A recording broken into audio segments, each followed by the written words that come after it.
जैसे जैसे वक्फ संशोधन बिल के संसद में पेश होने का वक्त करीब आ रहा है, विरोधी दल की बेचैनी बढ़ती जा रही है। सरकार का इरादा मौजूदा बजट सत्र में ही बिल को पास कराने का है और खबरों के मुताबिक अप्रैल के पहले हफ्ते में इसे संसद में पेश किया जाएगा। संसद में जो होगा सो होगा, उससे पहले वक्फ संशोधन बिल के खिलाफ मुस्लिम पर्सनल लॉ बोर्ड ने दिल्ली के जंतर मंतर पर प्रदर्शन किया। इस विरोध प्रदर्शन में कई विरोधी नेता शामिल हुए और इस बिल के खिलाफ जमकर बरसे। इसमें सबसे मुखर थे AIMIM प्रमुख असदुद्दीन ओवैसी, जिन्होंने कहा कि इस बिल के पास होने से हमारी मस्जिदें भी छीनने की कोशिश हो सकती है। हमारा काम विरोध करना है क्योंकि ये अनकॉन्स्टिट्यूशनल है। ये बिल वक्फ की जायदाद को बचाने के लिए, एनक्रोचर्स को निकालने के लिए नहीं, ना उसकी इनकम को बढ़ाने के लिए, बल्कि वक्फ की जायदादों को खत्म करने के लिए, मुसलमानों से उनकी मस्जिदें, दरगाहें, खानखाहें, कब्रिस्तान को छीनने के लिए इस तरह का प्रोविजन उसमें रखा गया है। तो इनकी नीयत खराब है और ये चाहते हैं कि देश में और दूरियां बढ़े दो बड़े समुदायों में।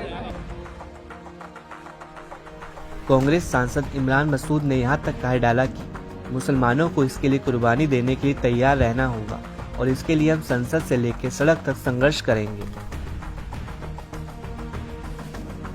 हम सड़क से संसद तक लड़ाई लड़ेंगे और उसी कड़ी के अंदर मैं राहुल गांधी के सिपाही के तौर पर आया हूं। JPC में आपने बिल रखा था तो उसमें आपकी नहीं सुनी गई? JPC में सुनी जाती तो इस तरह का ड्राफ्ट ना आता। JPC में कुछ नहीं सुना गया, बुलडोज किया गया, सब बुलडोज किया गया। तो अब आपको उम्मीद है कि आज जैसे प्रदर्शन कर रहे हैं उसके बाद फिर आगे कुछ लड़ाई होगी? हम लोग लड़ाई नंबर गेम में तो पीछे हैं आप लोग, नंबर गेम में आप पीछे हैं। आगे की रणनीति, आगे भी लड़ाई लड़ेंगे, सब लोग मिलकर के तय करेंगे। तो इमरान मसूद कह रहे हैं कि लड़ाई लड़ेंगे हम, हमारी JPC में नहीं सुनी गई, जो कानून में अधिकार है उसका प्रयोग करेंगे। नई दिल्ली से अशरफ काज़मी, न्यूज़ 18। समाजवादी पार्टी भी इस बिल के खिलाफ मोर्चा खोले हुए है। बिल्कुल, देखिए क्या औचित्य बनता है कि एक जो वक्फ की जगह है, हमारी जगह है, हमारे लोगों ने की है जगह, अल्लाह के नाम पे उस जगह को वक्फ किया है, तो किस तरह से आप उस पर अननेसेसरी कोई भी चलता हुआ आदमी हो, कोई विरोध कर देगा तो उस पर केस एक हो जाएगा। तो इस देश के अंदर जो मेन मुद्दे से उनसे हटा करके एक नई लड़ाई को, नए जन्म को, विवाद को जो जन्म दिया जा रहा है, नए विवाद को, तो हम उसकी मुखालफत करते हैं। हम चाहते हैं कि ये बिल, संशोधित बिल जो लाया जा रहा है, पूरी तरह से वापस होना चाहिए। जो भी करना पड़ेगा, ये प्रोटेस्ट तो हमारे राष्ट्रपिता महात्मा गांधी जी जब सरकार को जगाने के लिए। सांसद धर्मेंद्र यादव है हमारे साथ बातचीत करने के लिए। आज all India Muslim personal board के समर्थन में आप पहुंचे हैं। लगातार सरकार ये कह रही है, रिपब्लिकन पार्टी ये कह रही है कि गुमराह करने की कोशिश है, कोई अब कब्रिस्तान या मस्जिद की जमीन को देख नहीं पाएगा। ये बयान सरकार नहीं, लगातार ये जो बिल है, ये बिल सारे वक्ताओं को सुना, देश के सबसे बड़े बड़े विद्वानों ने अपनी बात यहाँ की कही। सारे लोगों का एक ही मत है कि ये बीजेपी के लोग मुसलमान भाइयों की जमीनें हैं उन पर कब्जा करना चाहते हैं। उनके जो इदारे हैं, उनके जो शिक्षण संस्थाएं हैं, उनका जो कब्रिस्तान, उनकी जो मस्जिदें हैं, उन मस्जिदों पर कब्जा करना चाहते हैं जमीन। और उत्तर प्रदेश की सरकार तो बहुत एडवांस चल रही है, वो तो उत्तर प्रदेश की मस्जिदों का सर्वे भी करा चुकी है, आप पता करिए। सर ये कह रहे हैं कि पूरे देश में इसी तरह के प्रोटेस्ट होंगे और ये भी कहा गया कि किसान आंदोलन की तरह सड़कें जाम कर दी जाएंगी। तो क्या समाजवादी पार्टी को लगता है कि ये जो प्रोटेस्ट की बात कही जा रही है होना चाहिए इस तरह से? जो भी करना पड़ेगा, ये प्रोटेस्ट तो हमारे राष्ट्रपिता महात्मा गांधी जी जब सरकार को जगाने के लिए, अपनी बात मनवाने के लिए शांतिपूर्ण प्रोटेस्ट का एक रास्ता दिखा गए। सांसद धर्मेंद्र यादव जी हमारे साथ में हैं। इस बिल का, अमेंडमेंट बिल का पुरजोर विरोध करेंगे। मुस्लिम पर्सनल लॉ बोर्ड के लोग जो फैसला लेंगे उसका हम समर्थन करेंगे। मुस्लिम पर्सनल लॉ बोर्ड का कहना है कि उनकी बातों को नजरअंदाज किया गया। संयुक्त संसदीय समिति यानी JPC को करीब 5 करोड़ मुसलमानों ने ईमेल के माध्यम से अपनी राय बताई, लेकिन उन सबको नजरअंदाज किया गया।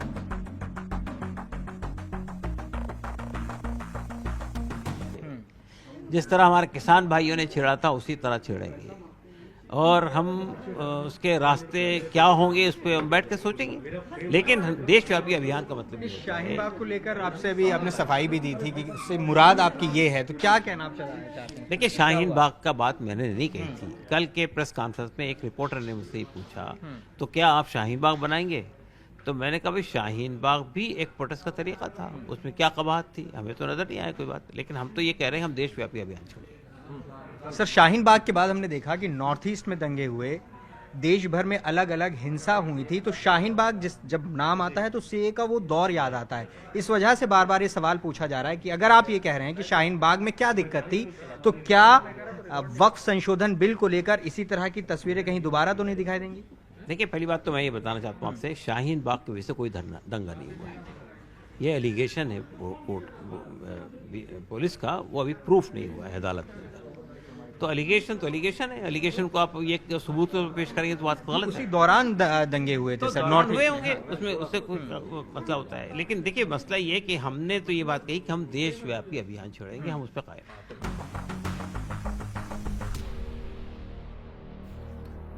हालांकि वक्फ संशोधन बिल का विरोध कर रहे नेताओं को दिल्ली स्टेट हज कमेटी की अध्यक्ष कौसर जहां ने नसीहत देते हुए कहा कि जब सभी महत्वपूर्ण दलों को जेपीसी में जगह दी गई और उनका सुझाव लिया गया, तो अब इसका विरोध करने का क्या मतलब है। देखिए, इस विरोध प्रदर्शन का पहले तो क्या मतलब है मुझे ये नहीं समझ में आ रहा है। वक्फ संशोधन में तो सभी की राय ली गई है, सबको इंक्लूड किया गया है, इसमें किसी को छोड़ा नहीं गया है। सभी महत्वपूर्ण दलों को इसमें जगह दी गई है। एआईएमएम के जो अध्यक्ष है ओवैसी साहब, उन्हें भी जगह दी गई, अपनी बात रखने का पूरा मौका दिया गया है।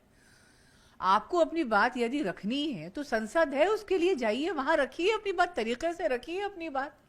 और मैं ये पूछती हूँ कि जो लोग धरना प्रदर्शन कर रहे हैं इस वक्त इसके खिलाफ, क्या उन्होंने वाकई में जो चेंजेस हुए हैं या फिर जो जेपीसी में जो हुआ है उसको पढ़ा है क्या उन्होंने? बिल आपको पढ़ना नहीं है, बहस आपको करनी नहीं है, बस केवल बदतमीजी करनी है और ये कह रहा है कि जी हमारी बात सुनी नहीं जा रही है। तो ये मनमानी तो चलने वाली है नहीं।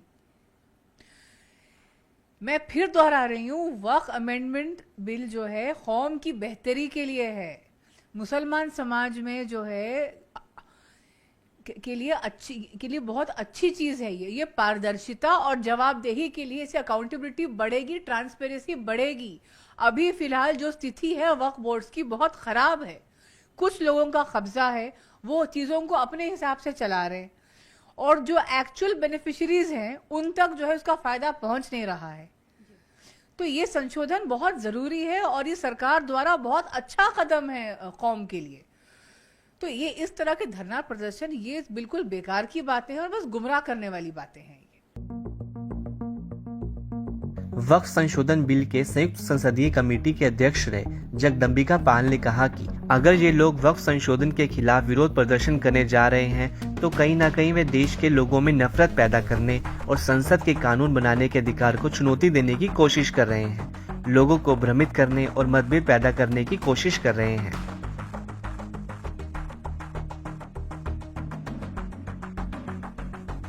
ये केवल सियासी तौर से विरोध हो रहा है। अभी तो एक्ट भी नहीं आया। हमने अपनी रिपोर्ट 428 पेज की दी है, उसके आधार पे सरकार उसको अप्रूव करके सरकार उस पर अमेंडेड जो 44 संशोधन पहले थे, अब उसको जो हमने हमारी रिपोर्ट पे हमने 14 अमेंडमेंट्स किया, उसके आधार पे एक अमेंडेड बिल आएगा। उस बिल को पास होने के बाद इनको कोई बात कहनी चाहिए। इसका मतलब है कि बिल अभी आया भी नहीं, कानून बना भी नहीं। किस सवाल पे आज जंतर मंतर पे all India Muslim personal law board हो, जमायत उलमा हिंद हो या ओवैसी की पार्टी एआईएमएम हो या विपक्ष की पार्टियों को नेताओं को बुलाया जा रहा है। ये केवल सियासी तकरार है, लोगों के मन में गुमराह किया जा रहा है। सरकार के प्रति केवल एक विरोध करने के लिए कहा जा रहा है, अन्यथा ये कानून जो सरकार लेकर के आई थी और जेपीसी को सुपुर्द हुआ था वो एक बेहतरी के लिए। लोग कह रहे हैं जंतर मंतर में बैठ के साहब हमारे अख्तियार डीएम को दे दिया जाएगा। कहीं नहीं डीएम को। अगर कोई डिस्प्यूट होगा वक्फ की प्रॉपर्टी के साथ और किसी का चाहे किसी सरकार के साथ या किसी और के साथ, अब डीएम को अधिकार नहीं होगा। डीएम से ऊपर चाहे कोई राज्य सरकार का सेक्रेटरी होगा, कमिश्नर होगा। और यहां तक कि ट्रिब्यूनल में अगर कोई एग्रीव्ड है तो उसको हाईकोर्ट सुप्रीम कोर्ट जाने का उसको अवसर मिलेगा। और बेहतर कानून बनाया जा रहा है। इसके बाद भी मुझे तो आश्चर्य है कि किसी एक सवाल को तो बता दें कि इस हमारी रिपोर्ट में उनके हितों पे कुठाराघात होगा या हमने ऐसा कोई प्राविधान किया है जिसपे वो सवाल उठा करके देश को गुमराह कर रहे हैं कि साहब मस्जिद और खानका कब्रिस्तान ये चली जाएंगी। ये केवल देश को झूठ फैलाना है। जी सब वक्त प्रॉपर्टी को लेकिन वो लोग इनसिक्योर हैं। उनका कहना है कि हमारी जमीनों को जबरदस्ती छीना जा रहा है और खासकर जो है हमारी जो रिलीजियस प्लेसेस हैं उनको छेड़ा जा रहा है और साथ ही ये भी है कि किस तरह से हम लोग को जो है दबाया जा रहा है। और उन्होंने बोला अगर हमारी मांगे नहीं पूरी होती हैं तो शाहीन बाग या जो और प्रोटेस्ट हुई है सीए को लेकर इस तरह की प्रोटेस्ट की जाएंगी। देखिए, वक्फ की जमीनों को कोई छीनने नहीं जा रहा है। वक्फ की जमीन को तो अगर कहीं खुर्द-बुर्द किया जा रहा है, बेचा जा रहा है तो उनके मुतवल्लियों के द्वारा। क्या कहीं सरकार ने वक्फ की जमीन को बेचा है? किसी हिंदू ने बेचा है? अगर कहीं भी कोई खुर्द-बुर्द हो रहा है, कोई अगर उसको डिस्पोज किया जा रहा है तो वही मुतवल्ली, वही केयरटेकर, वैसी वक्फ बोर्ड से जुड़े हुए लोग हैं। आज ये अगर अमेंडमेंट आ रहा है तो इस बेहतरी के लिए आ रहा है कि अब वक्फ की प्रॉपर्टी को कोई बेच नहीं पाएगा। वो रजिस्टर्ड होगी, वामसी पोर्टल पे होगा। उसका लाभ गरीब, पसमानदा, बच्चों, अनाथ, विधवाओं को मिले। और ये कहना कि अगर ये कानून पास हो गया तो शाहीन बाग बना देंगे, इस तरह की धमकियां तो पहले भी आई। जब आर्टिकल 370 35A हो रहा था तो ऐसी धमकियां आ रही थी कि जम्मू कश्मीर में खून की नदियां बह जाएंगी। लेकिन आज दुनिया का सबसे फेवरेट डेस्टिनेशन हो गया जब गृह मंत्री जी लेकर के सदन में आए थे और पास हुआ मोदी जी के नेतृत्व में। आपने देखा कि 3 तलाक था, उस समय भी इसी तरह जंतर मंतर पे विरोध हो रहा था, यही लोग थे। और आज अल्पसंख्यक महिलाएं आज उसका किस तरीके से सिक्योर हुई हैं।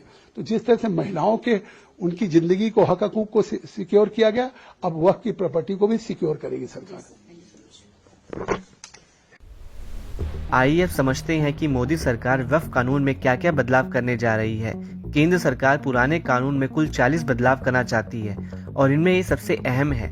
वक्फ संशोधन बिल के मुताबिक वक्फ बोर्ड में अब 2 गैर मुस्लिम सदस्य होंगे। बोर्ड के सीईओ में गैर मुस्लिम हो सकते हैं। वक्फ बोर्ड में 2 महिलाओं को शामिल करने का प्रस्ताव। बोहरा आगा खानी मुस्लिमों के लिए अलग वक्फ बोर्ड बनाने की बात।